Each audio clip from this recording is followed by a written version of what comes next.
So let us move ahead to the last topic of this chapter. ये mostly theoretical है, that is why I have made something like a PPT, क्योंकि ज़्यादा theory है इसमें. तो last topic is friction. आपको state board के syllabus में फ्रिक्शन का सिर्फ इंट्रोडक्टरी पार्ट है, but when we will solve questions of JEE NEET you have much more depth of friction. तो पहले तो फ्रिक्शन होता क्या है ये पता होना चाहिए. So if you remember chapter number 4 Newton laws of motion, हमने वहां पे डिफरेंट टाइप्स ऑफ फोर्सेस देखे थे. Contact forces, non contact forces, pseudo force, real force, right? Or be they conservative forces, non-conservative forces. So there are some forces which exist only when two surfaces are in contact. For example, अभी सर्दी के दिन में आप basically what you do is you rub your hands. मतलब one body moves on top of another body. So the forces which come into picture only when two surfaces are in contact is known as frictional force. तो frictional force की जब बात करोगे तो ये compulsory है that the two forces must be in contact with each other. Non contact forces भी है, जैसे gravitation is non contact force. तो दो बॉडीज में ग्रेविटेशनल फोर्स होने के लिए, या फिर electrostatic force, the force between two charges, those forces are non contact forces. लेकिन friction is a force which basically comes into picture only when two surfaces are in contact with each other and when one surface is moving on top of another surface. For example, suppose हमारे घर में एक table है, table के ऊपर आपने एक body रख दिया and now you're trying to move this body. आप इस बॉडी को मूव करने का कोशिश कर रहे हो, तो कैसे करोगे? by applying some force. तो by applying some force you're trying to move this body. इसको मैं बोल दूंगा अप्लाइड फोर्स F. तो ये बॉडी मूव होगा या नहीं होगा डिपेंड करता है द वैल्यू ऑफ फोर्स पे. एक्चुअली डिपेंड करता है फ्रिक्शन पे. अगर सरफेस में और बॉडी में ज्यादा फ्रिक्शनल फोर्स हो तो बॉडी विल नॉट मूव, और अगर हमने अप्लाइड फोर्स बढ़ा दिया तो बॉडी विल स्टार्ट मूविंग. तो आज हमको देखना है कि why exactly there is this frictional force. Frictional force का सोर्स क्या है, पहले तो वो समझना है. We will start with first defining what is friction in detail. Then we will see why there is friction. What are different forces responsible for friction? तो frictional force को generate करने के लिए भी बाकी forces होते हैं.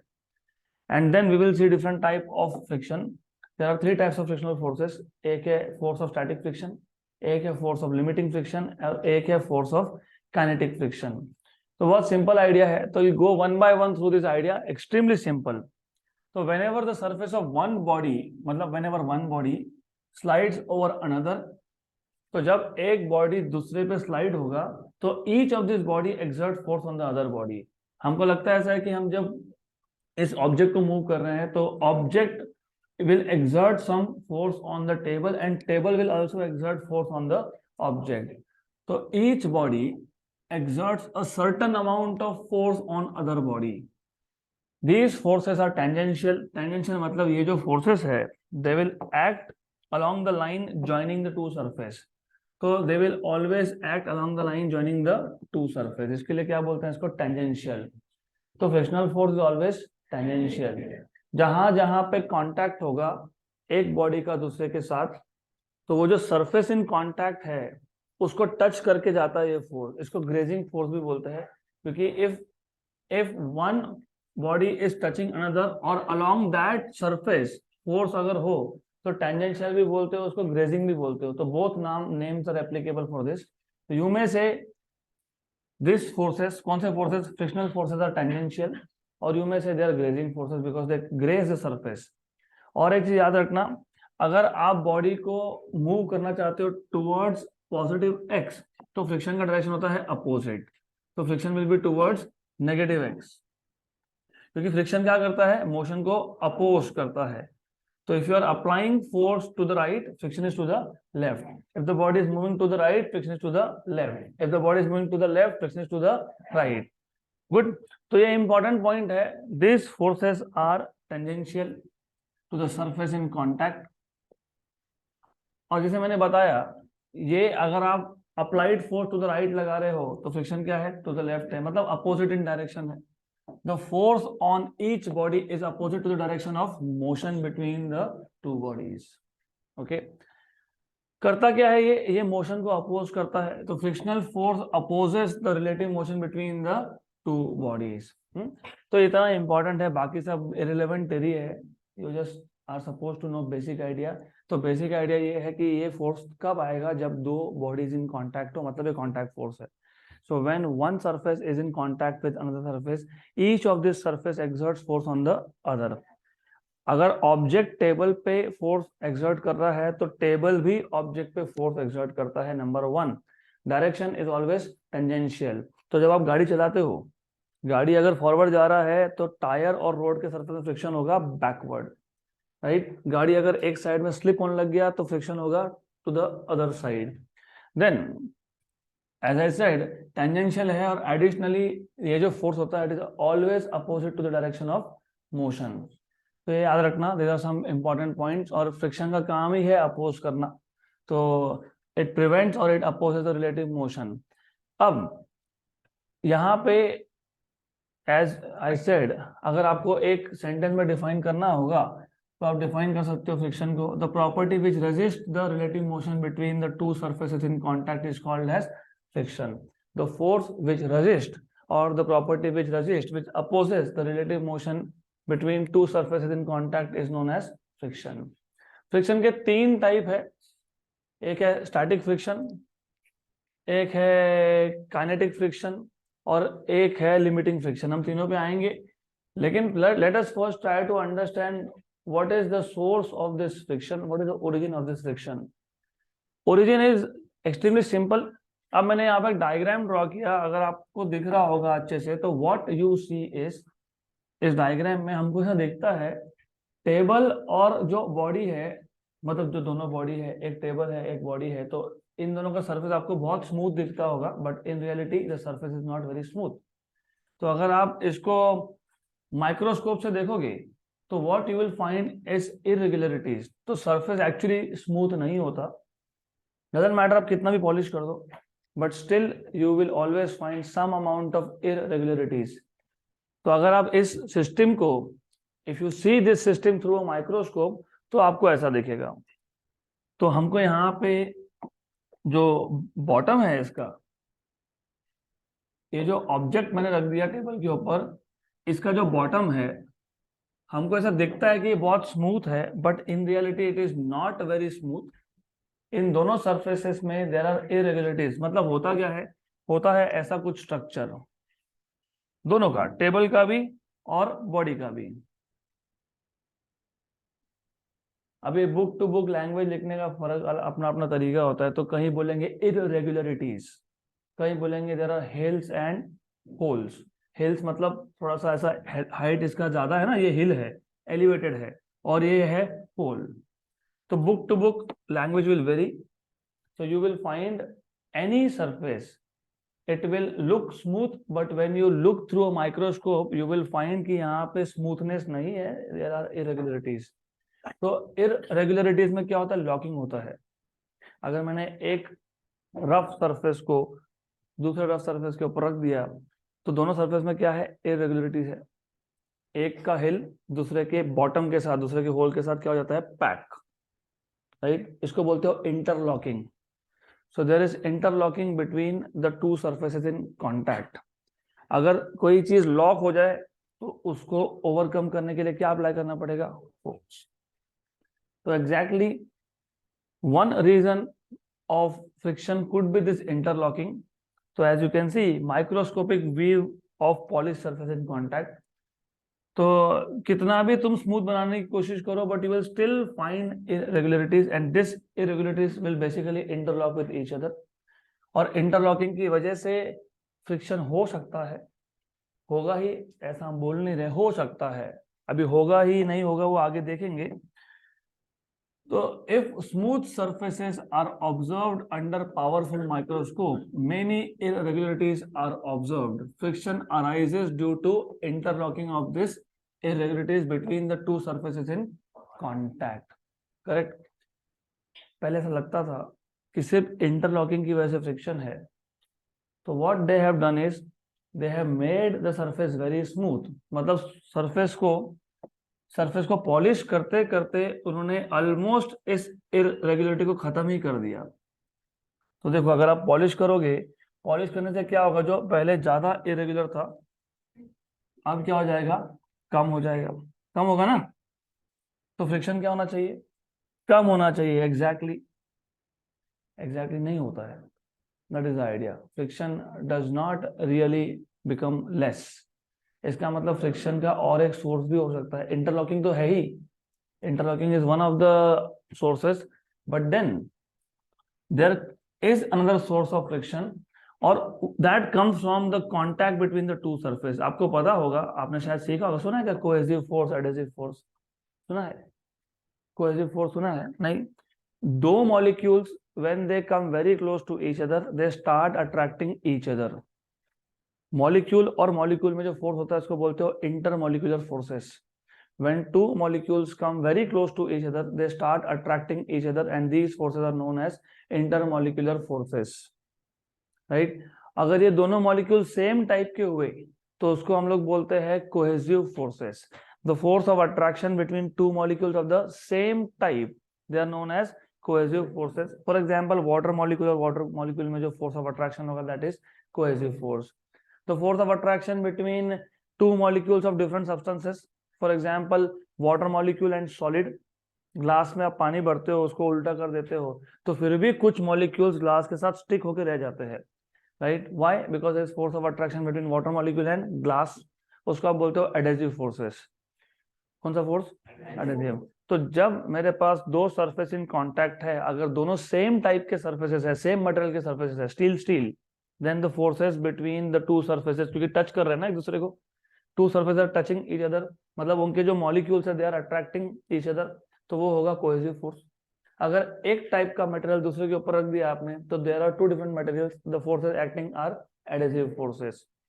तो आपको याद से भी इतना रखना है कि हमारे पास दो सरफेसेस थे, हमने जब माइक्रोस्कोपिक लेवल से, माइक्रोस्कोप से इसको चेक किया तो what we find is irregularity, then we tried to smooth it out, हमने पॉलिश करके उसको स्मूथ किया लेकिन फ्रिक्शन फिर भी कम नहीं हो रहा है। तो इसका मतलब ये है कि फ्रिक्शनल फोर्स दो रीजन से आ सकता है। एक तो इंटरलॉकिंग बिटवीन इरेगुलरिटीज, लॉक हो गया, एक का हिल दूसरे के बॉटम के साथ लॉक हो गया, हो सकता है, ऐसा होता है, लॉक हो गया। तो एक तो इंटरलॉकिंग से आएगा, दूसरा स्मूथ करने के बाद फ्रिक्शनल फोर्स कम होना चाहिए था लेकिन नहीं हुआ, इसका मतलब वहां पे कोई और फोर्स भी एक्ट कर रहा है। तो कौन सा हो सकता है? दो सरफेस कांटेक्ट में है।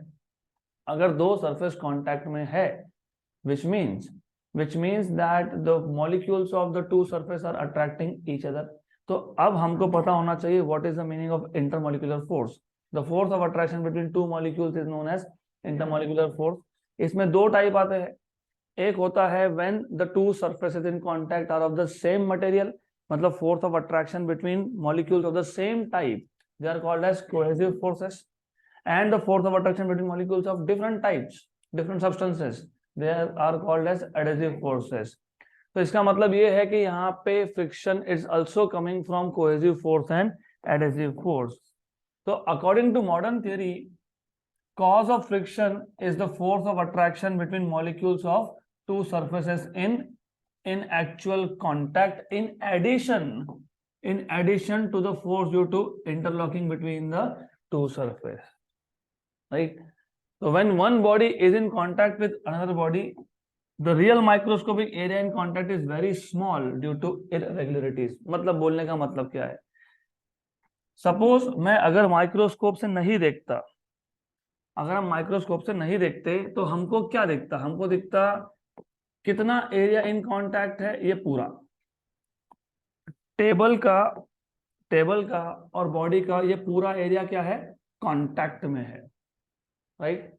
This is called as apparent area in contact, क्योंकि इट अपीयर्स टू अस कि इतना एरिया कांटेक्ट में है। फॉर एग्जांपल, सिंपल एग्जांपल लेते हैं, आई हैव एन ऑब्जेक्ट, मान लो इस ऑब्जेक्ट का सरफेस एरिया 2 मीटर स्क्वायर है। इमेजिन 2 मीटर स्क्वायर नहीं है एक्चुअली, बट जस्ट इमेजिन मैंने इसको एक सरफेस के ऊपर रख दिया, राइट? तो what is the area of the body in contact with the surface? 2 metre square. इसको बोलते हो एपरेंट एरिया, क्योंकि हमको ऐसा अपीयर होता है क्योंकि वो जो बुक था, ऑब्जेक्ट था, उसका एरिया मैंने बोला इमेजिन 2 मीटर स्क्वायर है, राइट। तो पूरा का पूरा बुक किसके ऊपर रखा है, टेबल के ऊपर। तो what we feel is what is apparent area in contact, that is the area of book. लेकिन ड्यू टू इररेगुलरिटीज, ये अप्स एंड डाउन्स की वजह से, इफ यू नोटिस, अगर आप अच्छे से देखोगे तो what you will find is, if you notice what you will find is कि there are only few points which are in contact. For example, यहाँ पे एक point है जो contact में आ गया, for example वहां पे एक point है जो contact में आ गया, for example you will find one more point here which is in contact point or lit some area. तो actual area in contact जो होता है it is very very small compared to apparent area. और ये क्यों हुआ, because of irregularities, because of the shape.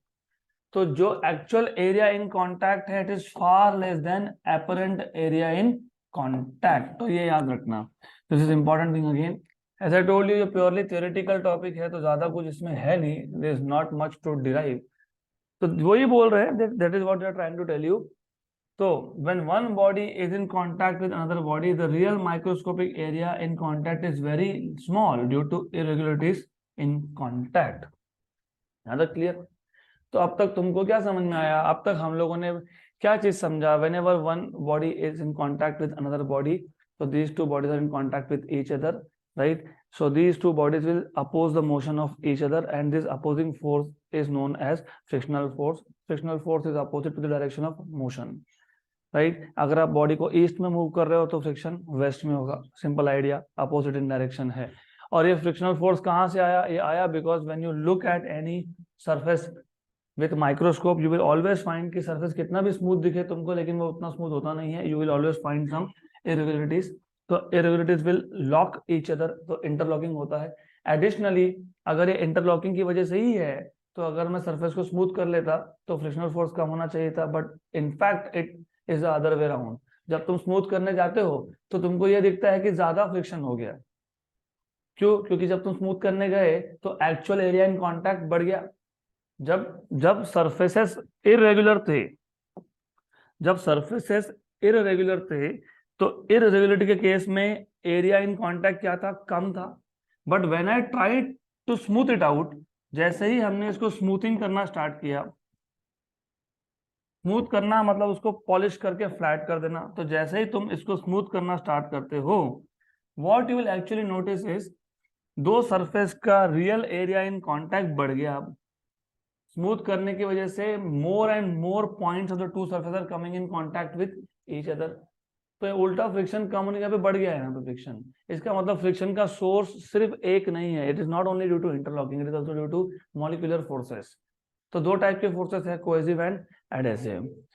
Then अब as I told you, force of friction तीन टाइप का होता है, एक्चुअली दो ही टाइप का होता है। एक होता है स्टैटिक फ्रिक्शन, एक होता है काइनेटिक फ्रिक्शन, जिसको आप डायनामिक फ्रिक्शन भी बोलते हो। Static friction in simple language, मैं एक बॉडी पे फोर्स लगा रहा हूं, the body may or may not move. तो let us take the case of body not moving. हमने फोर्स अप्लाई किया, बॉडी इज नॉट मूविंग। क्यों? क्योंकि जो अप्लाइड फोर्स है it is not sufficient enough to overcome friction. जितना friction है, जब तक वो ओवरकम नहीं होता तब तक बॉडी मूव होगा नहीं। मैंने अप्लाइड फोर्स लगाया, जितना ज्यादा अप्लाइड फोर्स होगा उतना ही ज्यादा फ्रिक्शनल फोर्स बढ़ते जाएगा। जब तक बॉडी मूव नहीं हो रहा है, तो जो फोर्स की वैल्यू है उसको क्या बोलोगे? Static friction. What is the meaning of static? Rest, right? तो force of static friction is the friction between two surfaces in contact until the body is at rest on the surface of another body। यहाँ पे static मतलब है at rest, तो force of static friction मतलब एक body दूसरे surface के ऊपर है and they are not moving, दोनों बॉडीज मूव नहीं हो रहे, तो रेस्ट सिचुएशन है, तो क्या बोलोगे? Force of static friction. Then आप अप्लाइड फोर्स बढ़ाते जाओगे, बढ़ाते जाओगे, बढ़ाते जाओगे, and then will come a point when the body just moves.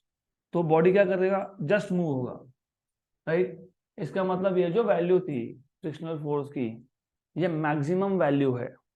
किसकी? स्टैटिक फ्रिक्शन की।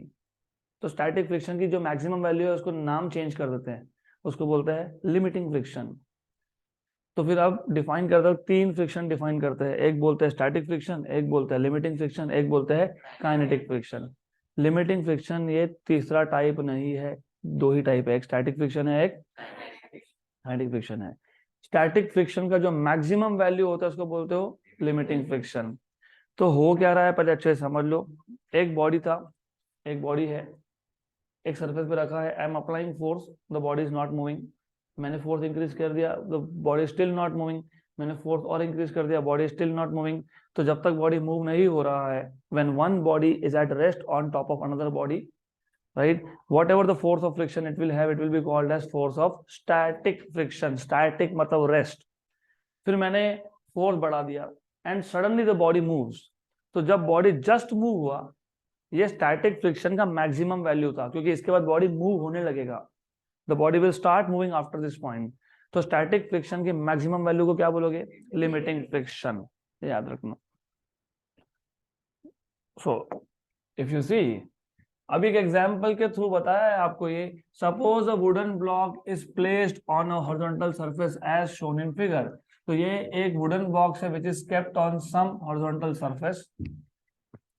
अ small horizontal force F is applied to it. So we are applying a small force F to the wooden box. The block does not move with this force as it cannot overcome frictional force between the block and horizontal surface. तो जितना भी applied force है, it is not sufficient enough to do two things. एक तो ये interlocking को खोल नहीं पाया, नंबर टू जो कोहेसिव या एडिटिव फोर्सेस थे उसको भी ये ओवरकम नहीं कर पाया।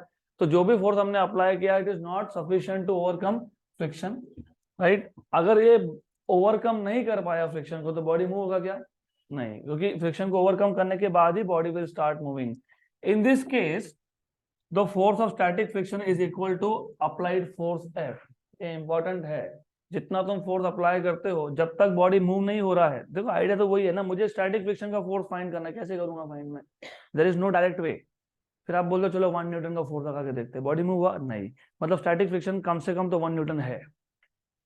फिर मैंने 2 न्यूटन किया, बॉडी मूव हुआ? नहीं। आपने अप्लाइड फोर्स कितना लगा दिया, बॉडी मूव हुआ? नहीं। और बॉडी मूव कब होता है? जब तक स्टैटिक फ्रिक्शन ओवरकम नहीं हो। तो 2 न्यूटन का अप्लाइड फोर्स था, body still does not move, right. तो बॉडी मूव नहीं हुआ, मतलब स्टैटिक फ्रिक्शन कम से कम कितना है? 2 न्यूटन। मैंने 3 न्यूटन कर दिया, body still does not move, तो स्टैटिक फ्रिक्शन कम से कम कितना है? मतलब जितना अप्लाइड फोर्स है उतना स्टैटिक फ्रिक्शन तो है ही। And now if I apply 4 newton and the body just moves, तो स्टैटिक फ्रिक्शन का मैक्सिमम वैल्यू आ गया। ये क्या बोलोगे इसको? Limiting friction. तो वही तो बोला है यहाँ पे, in this case the force of static friction is equal to applied force F और एंड बैलेंसेस इट। क्योंकि मैंने वही बोला कि अप्लाई कर रहे हो फोर्स, बॉडी मूव ही नहीं हो रहा है, मतलब अप्लाइड फोर्स को किसने बैलेंस कर दिया? स्टैटिक फ्रिक्शन ने। The frictional force which balances applied force when the body is static is called as force of static friction. In other words, static friction prevents the sliding motion. Simple, बहुत simple idea है। Then, just before the body starts sliding over another, the value of frictional force is maximum. The value of which frictional force is maximum? Static friction, and it is called as limiting force of friction. तो उसको बोलोगे limiting force of friction, या तो बोलोगे इसको और एक नाम है, जैसे इसको बोला है आपने स्टैटिक फ्रिक्शन को बोलोगे limiting friction. The maximum value of static friction is known as limiting friction. ये लास्ट रो में बैठे हो सबके सब ध्यान चाहिए मेरे को इधर। तो इसके कुछ लॉज है। There are laws of static friction and there are also laws of kinetic friction. Kinetic का मतलब ही है मोशन। आप इक्वेशन ऑफ काइनेमैटिक्स क्यों लिखते हो? क्या लिखते हो काइनेमैटिक्स में? v equal to u plus a t, s equal to u t plus 1/2 a t square, v square equal to u square plus 2as। कभी नोटिस किया होगा ना, तो ये सारे के सारे जब बॉडी मोशन में होता है तभी लिखते हो। v वेलोसिटी है, right. S equal to u t plus 1/2 a, या तो u होगा इनिशियल वेलोसिटी होगा, या तो a होगा, दोनों में से एक होगा। V square equal to u square plus 2as। तो ये याद रखना, जब बॉडी मूव होना स्टार्ट होता है तो उसको क्या बोलते हो, kinetic. The motion of body is known as kinetic. तो बॉडी जब मूव होगा तो कौन सा फ्रिक्शन होगा, काइनेटिक या फिर डायनेमिक, वो बाद में आएगा। जैसे इसके 3 लॉज है, उसके भी 3 या 4 लॉज है, तो तीन लॉ दोनों के सेम है। जो लॉज ऑफ स्टैटिक फ्रिक्शन है वही लॉज ऑफ काइनेटिक फ्रिक्शन है, पहले 3, सिर्फ चौथा वहां पे एक्स्ट्रा है, क्योंकि वहां पे बॉडी एक्चुअली मूव हो रहा है, one body is moving on top of another body, तो वहां पे एक फैक्टर एक्स्ट्रा आ गया, वेलोसिटी। यहाँ वेलोसिटी है क्या, नहीं, क्योंकि बॉडी क्या है, स्टैटिक है। So the limiting force of static friction, जिसको मैं डिनोट करता हूं एफएल से, याद रखना। आप, मैं आपको एक ग्राफ बता देता हूं, थोड़ा हेल्प होगा in understanding.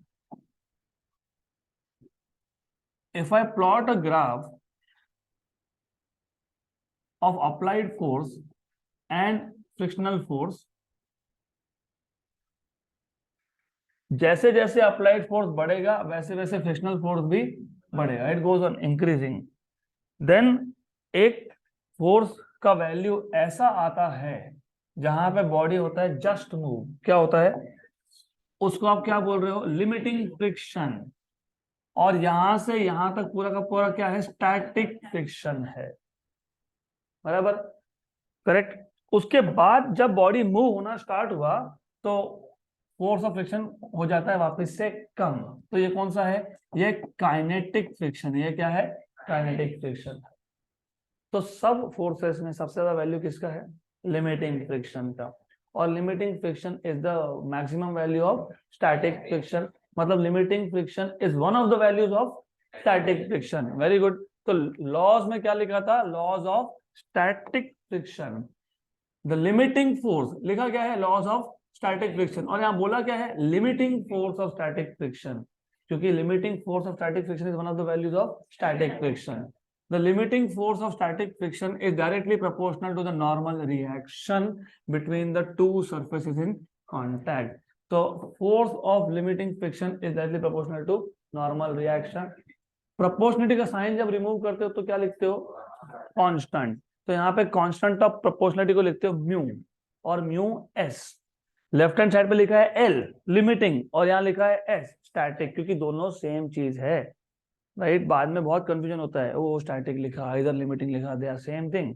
Limiting is the maximum value of static. So FL equal to mu s into N, where mu s is constant of proportionality and is known as coefficient of static friction. It is called as coefficient of static friction, right? So what is mu s? Ratio, किसका ratio? Force of limiting friction to that of normal reaction. The coefficient of static friction is defined as the ratio of limiting friction to that of normal reaction. ये है first law of static friction. Limiting friction is directly proportional to normal reaction. Limiting friction is equal to mu s into n, where mu s is coefficient of static friction and it is the ratio of force of limiting friction to that of normal reaction. अब दिमाग में fit कर लेना, जहां पे भी coefficient of friction दिखे, static friction दिखे या kinetic friction दिखे, दोनों सेम डेफिनेशन होते हैं, force upon normal reaction. Force upon ये कौन सा टॉपिक है, और ये कौन सा है, फोर्स अपॉन, यहाँ पे भी फोर्स अपॉन, सिर्फ यहाँ पे फोर्स कौन सा है, लिमिटिंग है, यहाँ पे कौन सा है, काइनेटिक है। That is the only difference between two things, बाकी सब सेम। और क्योंकि ये फोर्स अपॉन फोर्स है तो डायमेंशन लेस है, तो static friction is a pure number, it does not have any dimension, इसका कोई यूनिट नहीं है, कोई डायमेंशन नहीं है। Then the limiting force of friction is independent of the apparent area between the surfaces in contact so long as the normal reaction remains the same. इनका बोलने का मतलब ये है, आइडियली क्या है, जितना ज्यादा सरफेस इन कांटेक्ट होगा उतना ज्यादा फ्रिक्शन होगा, राइट। लेकिन इन्होंने एक वर्ड यूज किया एपेरेंट, मैंने इसलिए वो बुक का एग्जांपल दिया था। मैंने बोला बुक का एरिया 2 मीटर स्क्वायर है, उसको टेबल पे रख दिया, तो what is the surface area in contact, आपने बोला 2 metre square, that is apparent, it appears to us, that is not the real area in contact.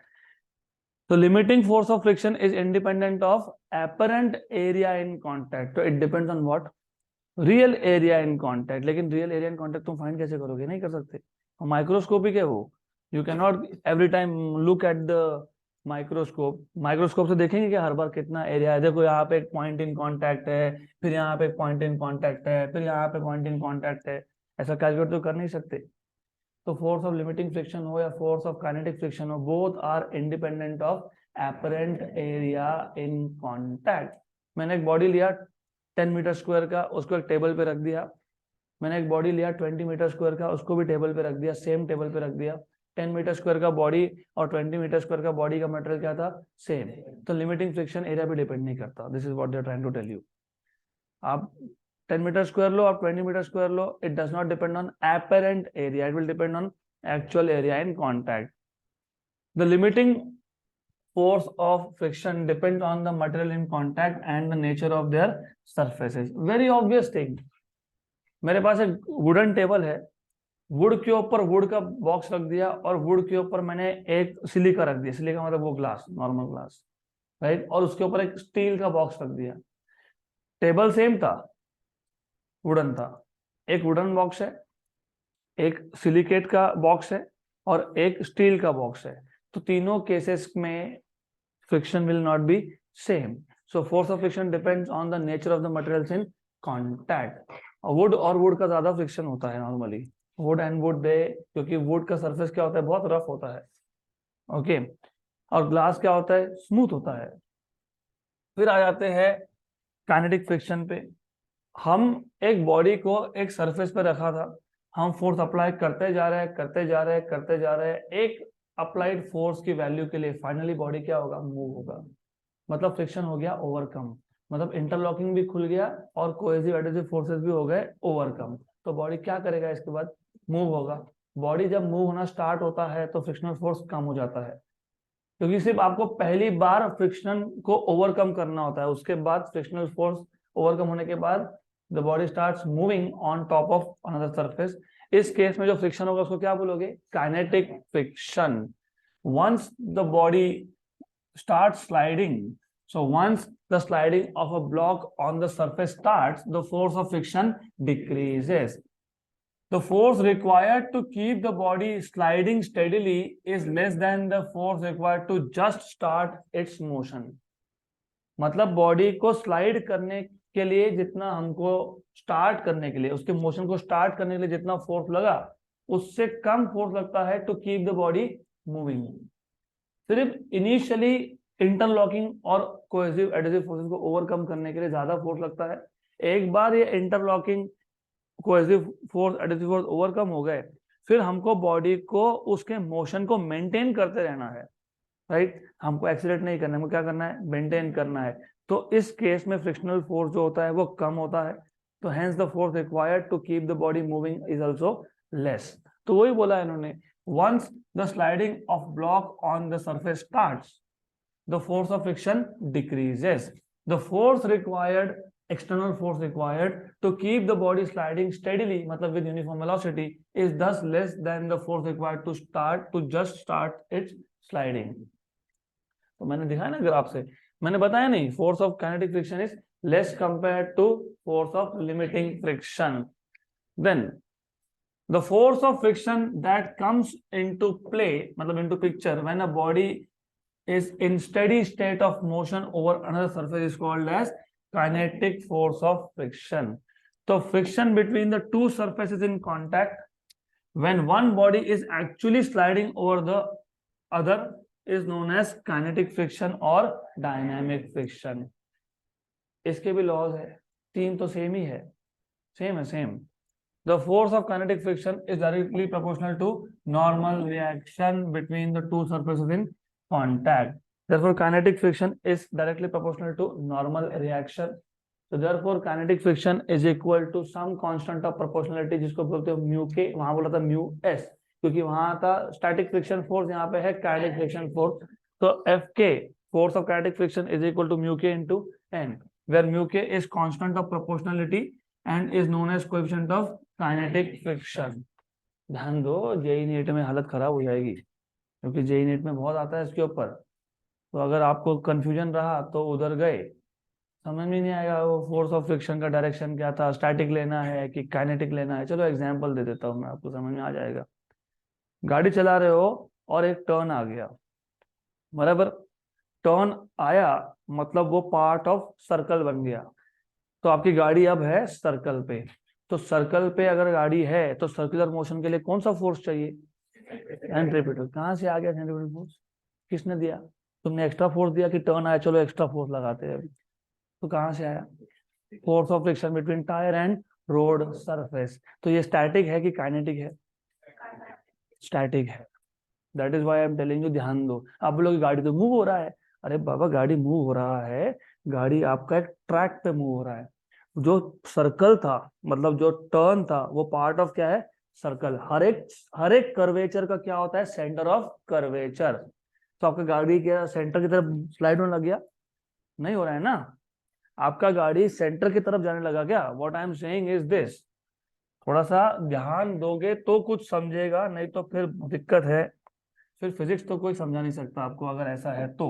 If you not paying attention, sorry. ऐसा आ गया आपके पास एक रोड पे turn, ये क्या बन गया? Part of circle. इसको क्या बोलते हो? कर्वेचर। क्या बोलते हैं इसको? कर्वेचर। कर्व है ना ये, तो ये कर्वेचर का क्या होगा? एक सेंटर। ये आ गया centre of curvature.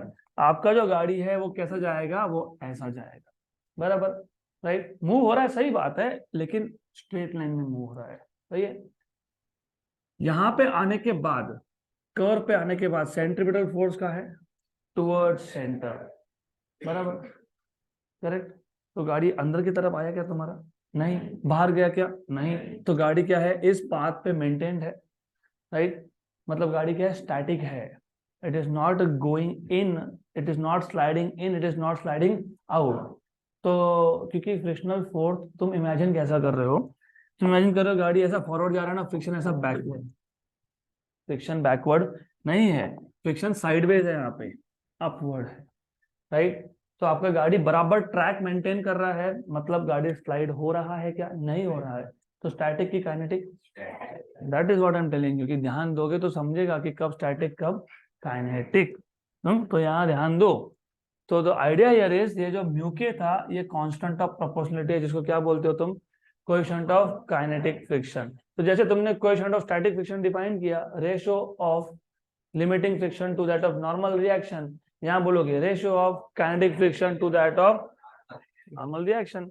The coefficient of kinetic friction is defined as the ratio of force of kinetic friction to that of normal reaction between the two surfaces in contact. Done. Good. ये पहला law था। दूसरा law क्या था, याद है आपको? The limiting force of friction is independent of apparent area. ये भी वही है। Force of kinetic friction is independent of apparent area. तो ये भी वही है, nothing different. It is also independent of apparent area in contact. Then force of static friction किस पे डिपेंड कर रहा था?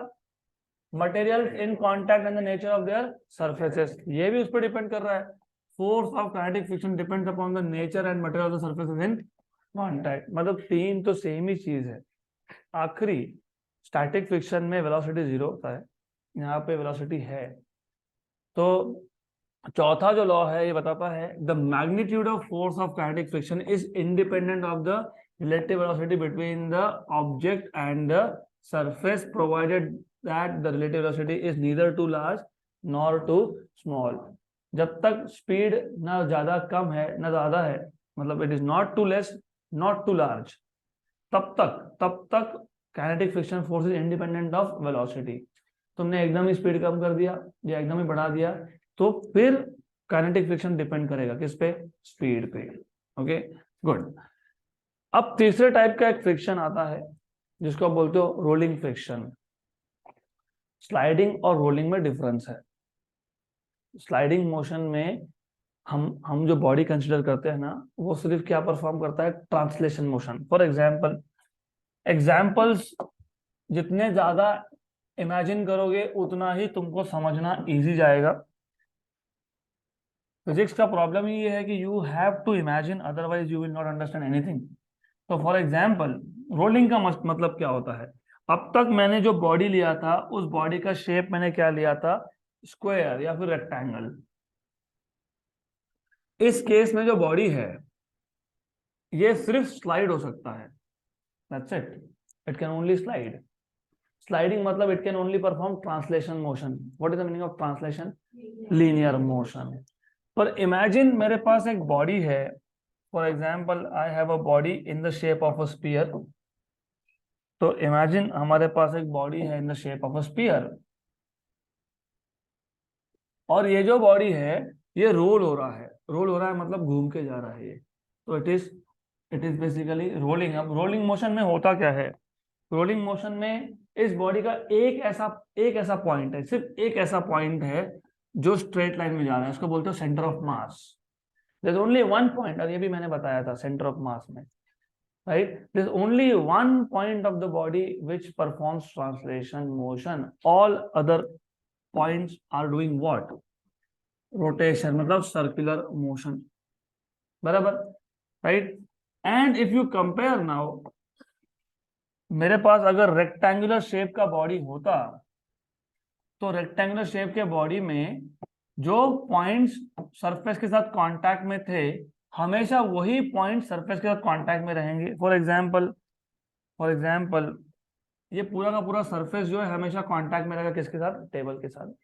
लेकिन जब बॉडी रोल होता है ना, रोल होता है, इमेजिनेशन बढ़ाओ, जब रोल होता है तो इस बॉडी का पहले एक पॉइंट सरफेस के साथ कांटेक्ट में था, बॉडी रोल हो गया, बॉडी रोल होके आगे आ गया, बॉडी रोल होके आगे आ गया, तो अब दूसरा ही पॉइंट कांटेक्ट में आ गया, क्योंकि जब बॉडी रोल हुआ तो ये जो ए पॉइंट था ये कहाँ चला गया? ये पीछे चला गया, तो नया पॉइंट कांटेक्ट में आ गया, बराबर, राइट? और जब बॉडी और आगे जाएगा, जब बॉडी और आगे जाएगा तो फिर और तीसरा पॉइंट आ गया इन कांटेक्ट, उसको बोल दूंगा पॉइंट नंबर सी। तो ये आ गया पॉइंट सी इन कांटेक्ट, तो पॉइंट बी यहाँ आ गया और पॉइंट ए पीछे गया, राइट? तो जब रोलिंग होता है तो हो क्या रहा है? In case of rolling motion, same point is not in contact with the surface. The point which is coming in contact with the surface is a new point every time. Sliding में क्या होता है? एक ही point contact में रहता है। That is the basic difference between sliding and rolling. तो अब तक हम स्लाइडिंग की बात कर रहे थे, अब हम बात करेंगे रोलिंग की। तो रोलिंग क्या होता है वो भी देख लेते हैं। Motion of a body over a surface is said to be rolling if the point of contact of the body with the surface keeps changing continuously. यही मैंने बताया with the help of diagram कि हर बार एक नया point contact में आ रहा है।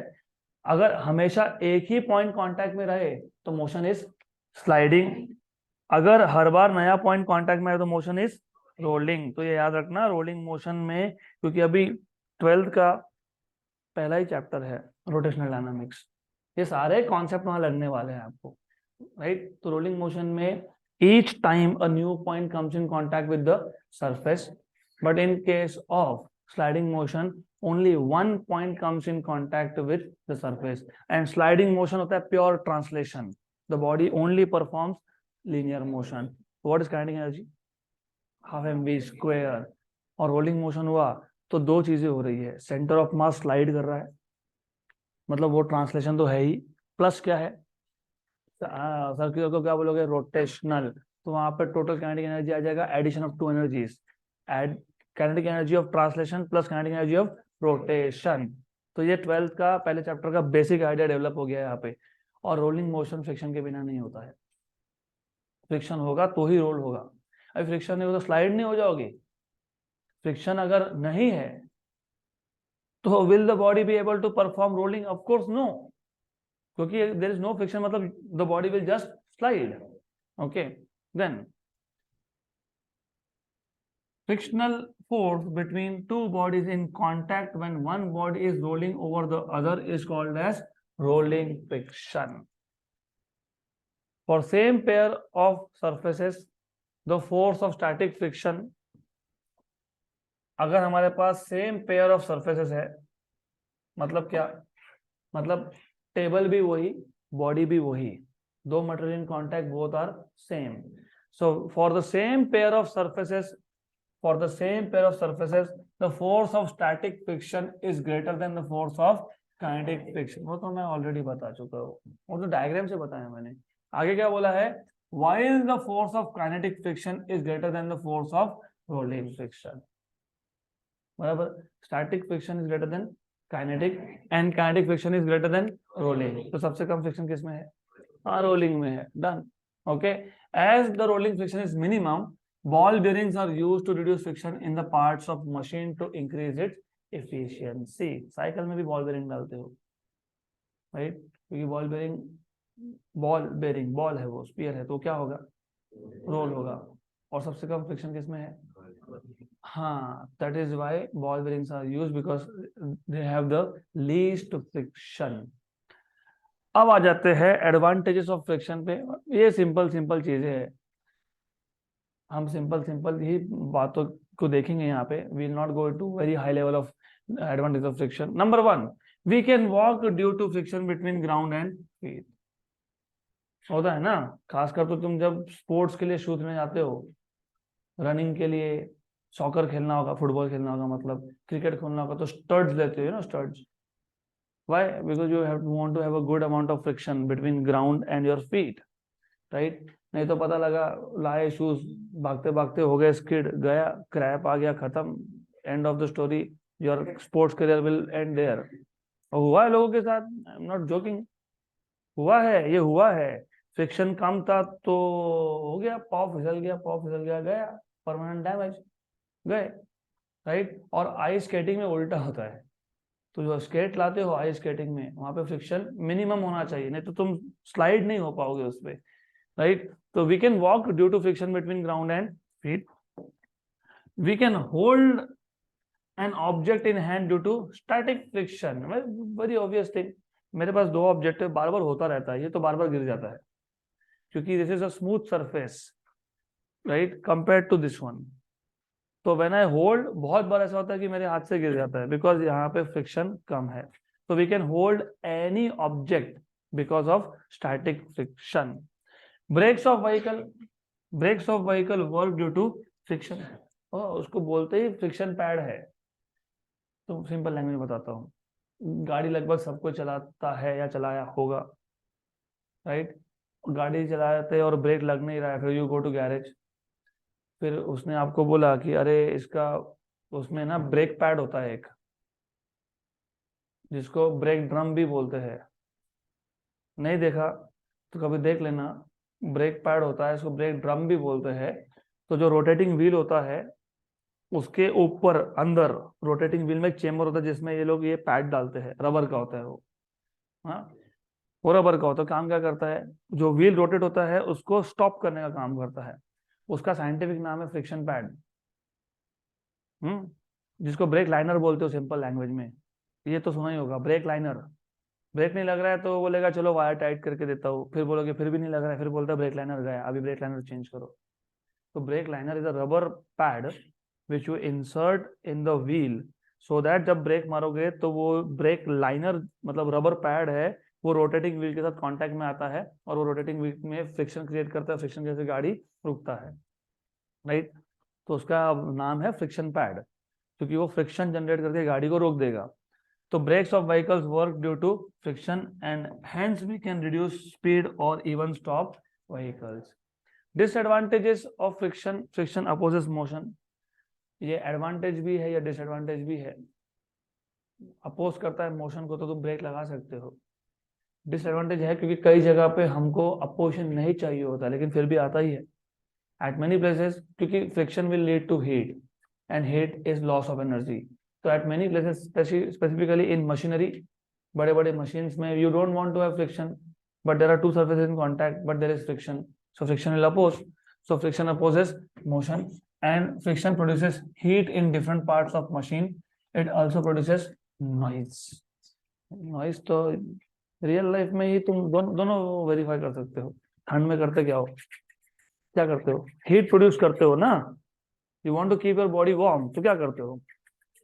Heat produce हुआ, यस, साथ में नॉइज आ रहा है, यस।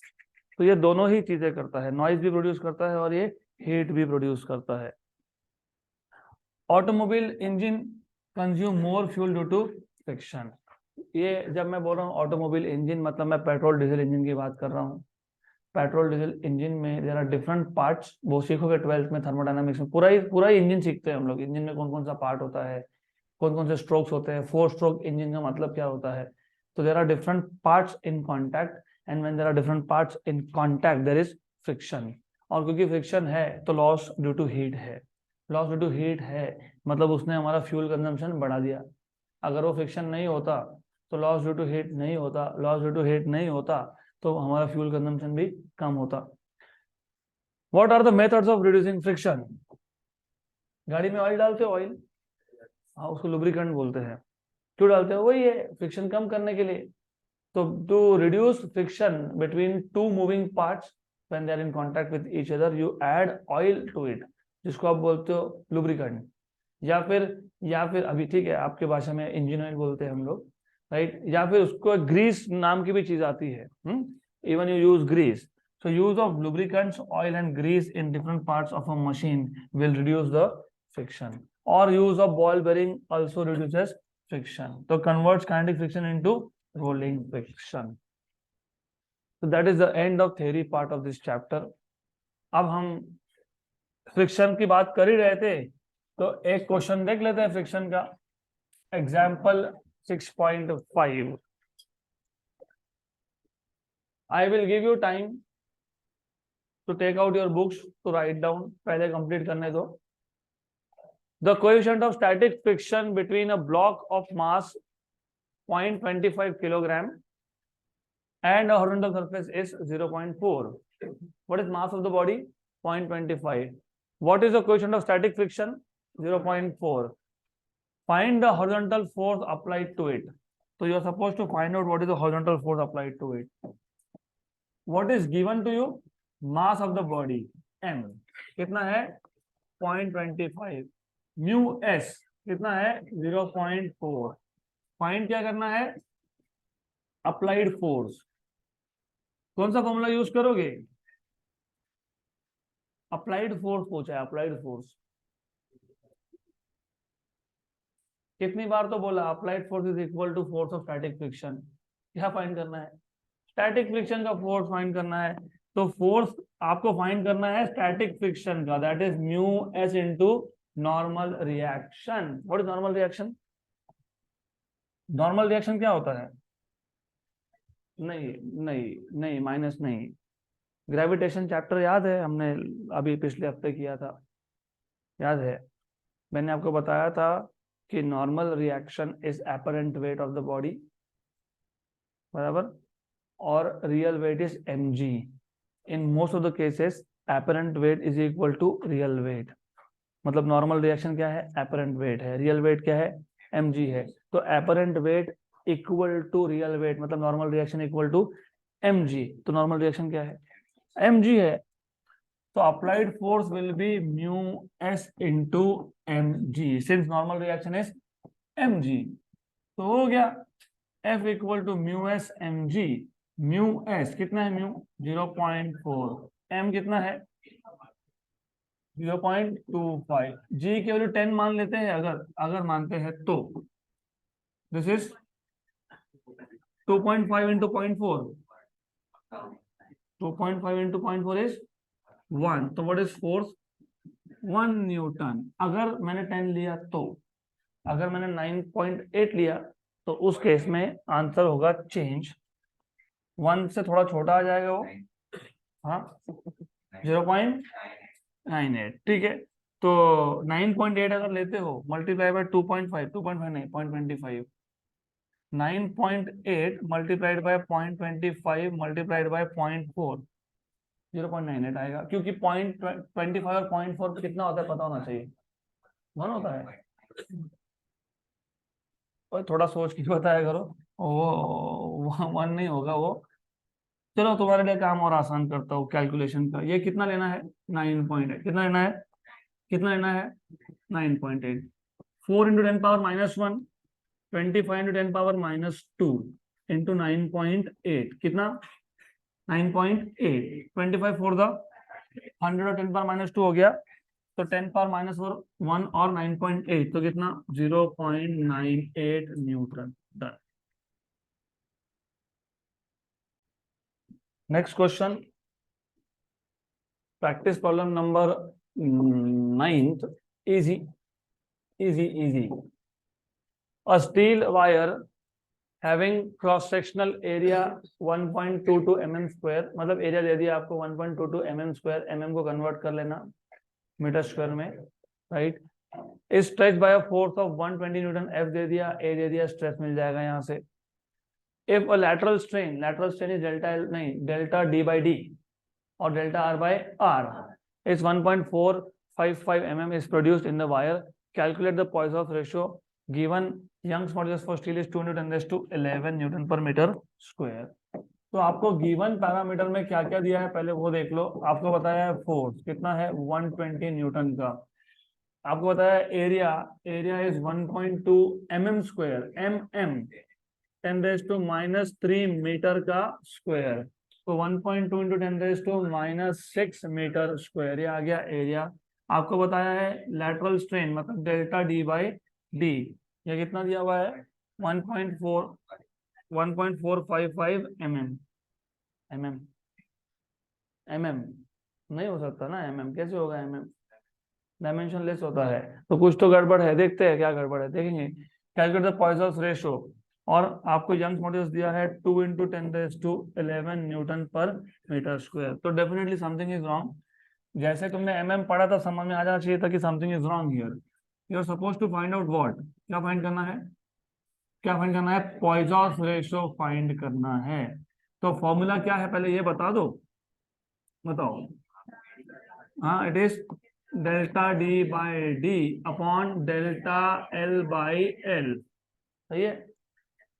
अब माइनस छोड़ दो, यहाँ पे आंसर में माइनस नहीं, मतलब मैग्नीट्यूड की बात कर रहे हैं, माइनस साइन से बताता है कि there is decrease in the diameter of the wire.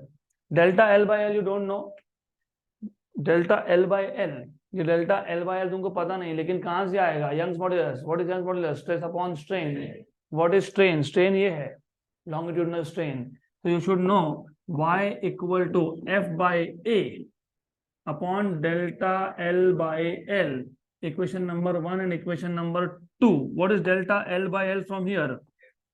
F by AY, equation number 2. F पता है, yes, A पता है, yes, Y पता है, yes, it goes into equation number 1. तो सिग्मा का फॉर्मूला बन जाएगा यहाँ से, therefore sigma equal to delta D by D upon F by AY, F by AY. So from equation number 1 and 2, from equation number 1 and 2, तो ये आपको मिल गया सिग्मा का फॉर्मूला।